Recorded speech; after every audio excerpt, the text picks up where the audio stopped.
mentioned the Cardi B and Meg Thee Stallion. There was like a huge fuss when the WAP video first came out. Oh my God. So a lot of parents were like, I don't want my child to have like Cardi B and Meg Thee Stallion be their role model.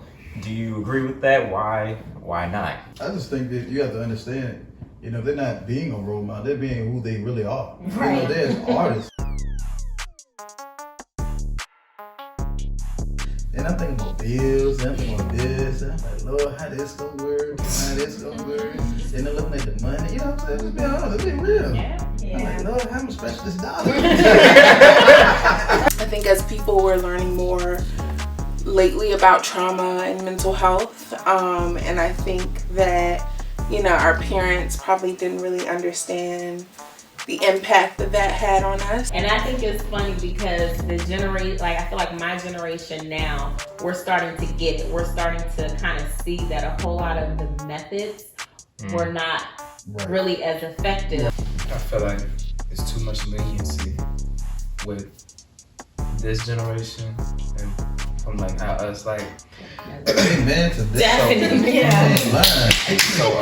But I just think that is too much. I'm not gonna have my daughter saying that she is savage and poking her booty out. That's right. And then when you're not being funny, but when you have a sign saying that my daughter is missing because she don't went to the store, and she has on shorts that are this short, and they just seen her on TikTok doing a savage video, you can't, you have to watch what your children are doing.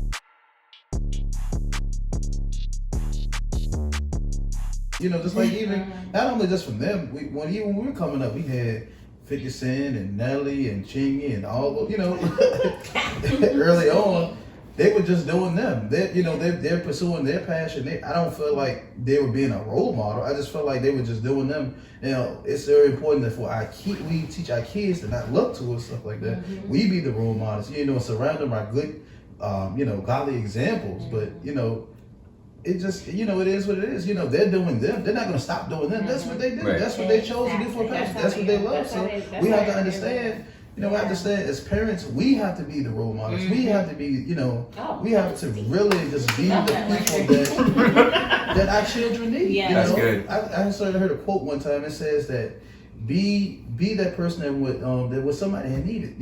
Kids need us. They depend on us. They look for us for everything. So we have to understand that we have to be the role model. We have to be the example. Because one of the worst things you can do is they looking at somebody else. That's the worst things. Look at me. Look at me. Right. I'm your example. Yeah. So we have to just be mindful of that. That's good. I agree. Because you can't sit there and say I don't want them to be their role model. They don't have to be there. They're not right. They're in the entertainment business. Why are you allowing them to listen to it? Where are you that your kid has even seen or heard that song? First of all, Right. if you have a problem with it, then you need to watch what your kid is saying.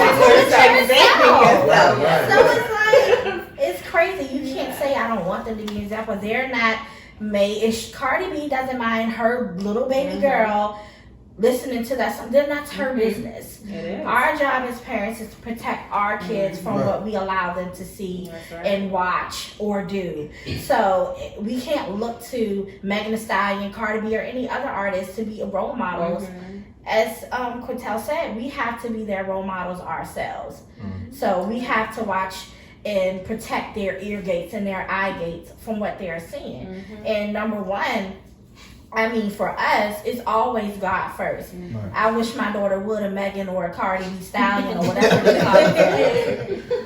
Yes, that's a no.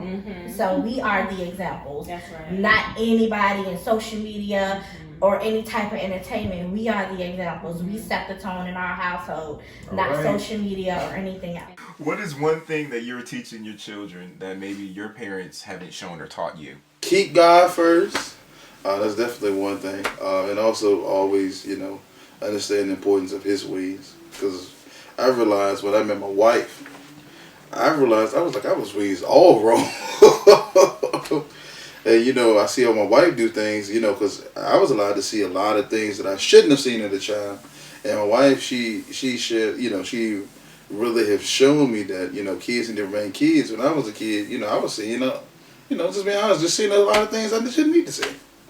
You know, being exposed to a lot of different things as well, you know, as a kid. And, you know, I wasn't able to handle it as a kid. I would say church is one as well. I was sent to church with my aunt, but my mom didn't really go to church. So I would just say we are definitely teaching our kids that God is always first in their lives. I think they don't have a reason to go and look for anything like that. You know what I mean? They don't have any desire, and even if they do, they're still going to start to feel, okay, my parents instilled something in me, and this don't feel right. So even if I start listening to the song, I can't stay here long. You know what I mean? So it's all about what you instill in your kids, and you know, just who you're teaching your kids to be. I mean, teach them to be respectable and to honor themselves, and they don't have to be in front of the camera dropping it and all that stuff. Right, and more importantly, you can't tell them something to do that you're not doing. Like for example, you got like we were going through our stuff with the baby shower, and Angel had said that she had said something it was so profound. She said, don't tell them. They don't follow what you say, they follow your example. Exactly. And more importantly, we have to understand we have to be the example. Like, for example, when I was coming up, my parents told me don't curse, but I watch y'all two curse each other out. You said don't hit a woman, but I see you abuse my mother. You know what I'm saying? So you can't sit there and tell me, and then you wonder why I do things. I'm following your example. That's right. I'm really finding myself with my kids. And I think because, you know, I'm on a different end of it, I became a mom so early that the time that I really should have gotten to really know myself, it was time to put my energy into, you know, caring for this person now. And so they're teaching me more and more about what it's really about to not only be a mother, but to be a woman. And they're showing me how to be better because I want to be an example for them. So I feel like they're helping me become a better woman, probably better than what I thought I would have been at this age, if I could be honest. You know, if I wouldn't have had kids, who knows where I would be, you know what I mean, or what I would be doing, or just anything. So I think they're really teaching me how to kind of be humble. Jessica, do you want to add to that? I could totally derail the conversation and go towards like how I think, you know, just that whole conversation in general about I don't want them being my child's role model, and I look at it a couple ways. I know what came up a lot in that whole discussion was they're entertainers, and I think that, you know, sometimes we have to realize they're entertainers, and we're not entitled to opinions on what they do in their personal life. Just like I don't want them coming in telling me, you know, what I should and shouldn't do with my child. So I think, you know, like they all said, I'm my child's biggest role model. You know, my child's with me every single day, watching me, you know, learning from me. So it really just starts at home. That's right. Because you gotta really monitor what they're seeing, what they're hearing, because once they start to engulf that stuff, you know, so then we gotta set a standard, you know. Kids are already so easily influenced. So once they see other kids doing stuff, it's more so the peer pressure of, well, if I don't do this, then I'm not going to be cool like the next kid. And every kid wants approval or feel like they have to have validation from their peers or someone else. And so that's why we have to install in them just how great they are, you know, and to know who they are as children. So they won't be so influenced by some other people, and they'll be able to just have their own mind to think for themselves instead of being influenced by other things that they're already seeing. I like that. You were kind of talking about like pouring into your kids and like affirming them. Like how exactly do you do that? Oh, that's easy. We have the 40 I am. So with our church KL, we have like these affirmations that the kids speak over. That they speak over themselves. So we have it on our refrigerator, and Quintel normally does it every morning with the kids, and we just have them speak that over themselves. It's 40 I ams. I am this, I am that, I am that, I'm a child of God. And so we have them speak that over themselves in the mornings, you know, so they can just already have that marinating in their brain. And then also too, when we catch, like for example, we were having this issue with our son Jaden. And he'll get so mad. oh, I'm this and oh, I'm this and no, I'm like, say, cut out, you fine, you know. And even my daughter India, oh, I can't this, and my son Christopher, they get struggles. Well, I'm this, and I'm like, no. I'm like when they were struggling with schoolwork, oh, I can't get this, I can't do. I said, look, did you try this way? You tried this way? Did you try this way? And they also, I was like, nobody knows everything. Nobody has, you know what I'm saying? We have some genius stuff, but nobody knows everything. And you gotta go through a process where you can be pruned, and then you have to learn certain things. And I told my kids, I was like, you in school to learn. Not for the teacher just to say, you in school to learn. So you don't just stop beating up on yourself. Stop telling yourself these negative things. Stop saying these things that what you're not. Because you gotta take your time. All of us have had had some times where we had to bump the head and we felt like we couldn't do this. It's all a part of life. We think we gotta really just make sure we keep that balance with our kids. Because sometimes they just see themselves in a negative light, and then it doesn't help when peer pressure. They come and say, "Oh, you this and you do it." No, we got to really start tackling that thing now, breaking that thing down now. Because if they don't, they start living and not being the true person that they really need to be. I mean, my kids do that too. Well, my girls, they do that. A lot of I can't do this and I can't do that. And I try to, every time they say it, I'm like, well, don't say that. Don't say you can't. You know what I mean? I try to teach them how to speak positively over themselves and start speaking life into their situations as opposed to always condemning themselves and things like that. I'm like, no, you have to, even if it's not what you want, you have to still act as though you already had school. I don't know. That's school nowadays, I don't know. But when I was in school, I was just I go there paying a little bit when it comes to school. But you really have to, like they said, just kind of piggybacking off of what they say, you really have to teach your kids how to speak positively into themselves. And because sometimes kids don't always tell you how they feel. When I was a kid, we weren't able to really discuss a whole lot, like go into details just about certain things. Certain things were just off limits to kids. And I think that's what makes them more curious.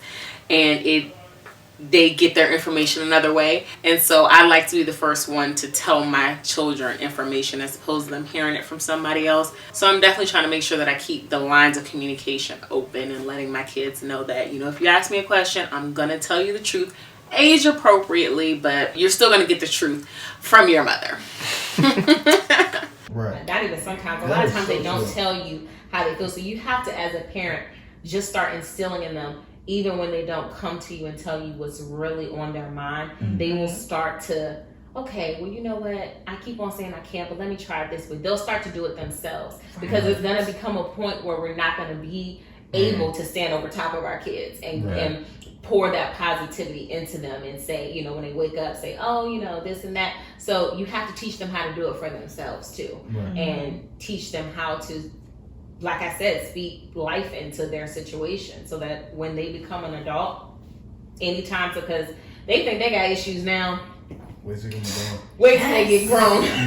So it ain't nowhere in the world. These kids think that this is it. That childhood is hard. So I mean, you really have to start preparing your child for what's to come, and that's just the reality of it. That's true. Yes. That's true. Yeah. I agree with that because I told my mom, I said, Mom, I regret every time I told you I can't wait till I get 18. I want your child. So now she got give me my childhood back. You can have the bills and everything. You can have all the bills and the stress. Kids are so innocent to everything. They have no idea what us parents have to go through to survive, to make ends meet and things like that for them. We have to endure so much, from everyday jobs and stress and things like that. They have no idea. So we tell them all the time, just enjoy being a kid. Go in there and play with your little wrestling hands. My daughter, go in there. You're 12, you're 13. I don't care. I still tell my daughter, there's nothing wrong with you having Barbie dolls. I don't care what everybody else says. Play with those little dolls. I played with them since I was 16, so I don't care what nobody say. That was the best time of my life. I was still playing with mine when I was 13. Yeah. Hey. 3 words that describe your life before having kids, and 3 words that describes your life now with kids. Okay. I'm starting from before and after. So 3 words for before and 3 words for now. Before,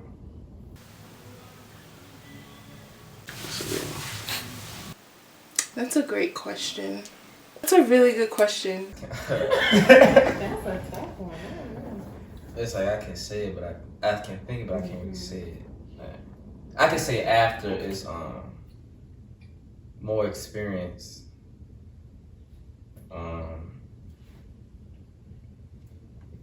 But still learning. Third, happy. Before, wild. Didn't want to listen. And thought I was independent. Oh, That's good. so explain on that. Like, you thought you were independent. From kindergarten to like 8th grade, straight A/B honor roll, all the way. Once 9th grade hit, and I started seeing, you know, girls and clothes, and couldn't tell me shit. Like, my dad was like, you know, what's up with your grades? I'm like, Right. it's alright. C's, y'all be alright. No. Started turning to D's and then a couple F's here and there. I barely skated through 9th grade. I'm like, man, I do what I want. I'm straight. I'm cool. No. Like, I had to, like, when I got, my grades got straight when I hit, like, 11th grade. Because I didn't want to listen. I didn't want to listen to him. So, that's what I mean by, you know, thought I was independent. I thought I knew what I could do for myself. I ain't had to listen to nobody, but my parents had my best interest at heart, but I ain't want to let them know that. Yeah. I think it's always interesting how our experiences may be different, but we're all still so much alike. It's like if you ever like look at Black Twitter and the threads that are on Black Twitter and you just realize, oh, we all lived the same exact childhood. It's like you see things and you're like, oh, I thought only my mom did that. It's like, oh, we have the same mom? Like, did all of our parents go to like the same parenting class together? Do you think having children of your own kind of like changed that in a way? Absolutely. I listen to them. I listen to my son. Well, my daughter, she can't talk now, but I listen to him. Like, he really molded me into my adulthood. Because if I ain't had kids right now, I'm gonna tell them what I'd be doing, Right. where I'd be, I think that's everybody's what testimony. the hell Yeah, I'd be right. thinking. Like, That is really everybody's testimony. even though he kind of like gibberish, you know what I'm saying? But he still, he made me a better man. So Amen. I feel like that's, yeah. If I had no kids, I'd be, I don't know. Right. Jess, 3 words that describe how your life was before kids and 3 words for now.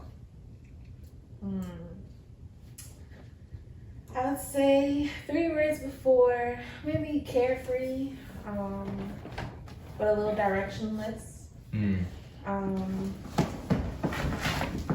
then I think Dre, taken from Dre, probably thought I was more independent than I was. And then after, I will say purposeful. A little stressful.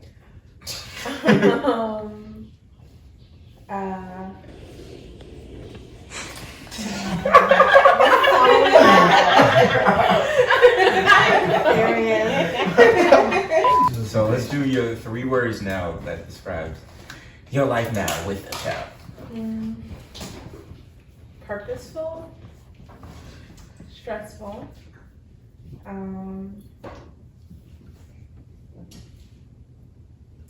probably a little adventurous, I would say is the last one. Like I said before, it was more directionless. Like I knew what I thought I might have wanted to do, but I didn't have any motivation to like nail it down or actually like stick to a plan. And I think once I had my daughter, it was like, okay, you know, you have to figure something out. And I've never been in a position where I didn't have or, you know, couldn't provide for myself, but it was more of like, okay, it's you, it's another human being, you know, figure something out, something more long-term out. So I think that was given me some purpose. And then adventurous, because it's just like every day it's something new. Every day it's a new, like, her little personality just blossoms and blooms, and you know, it's always a challenge. It's always I say something, she has a rebuttal. She's me. So to constantly deal with yourself, it's a little adventure. And then stressful, just because we're in a pandemic. We're in the midst of a ton of social injustices. You know, it's her first year of school, and we're doing the virtual thing, and I did not sign up to do this. You know, working from home, sitting next to her, listening to a class full of kindergartners. It's just, you know, some days I'm like, let's just stay in the bed today, you know, not do much. But, you know, it's always fun. So. Oh, the virtual learning. How is that? Like, how do you how do you do that?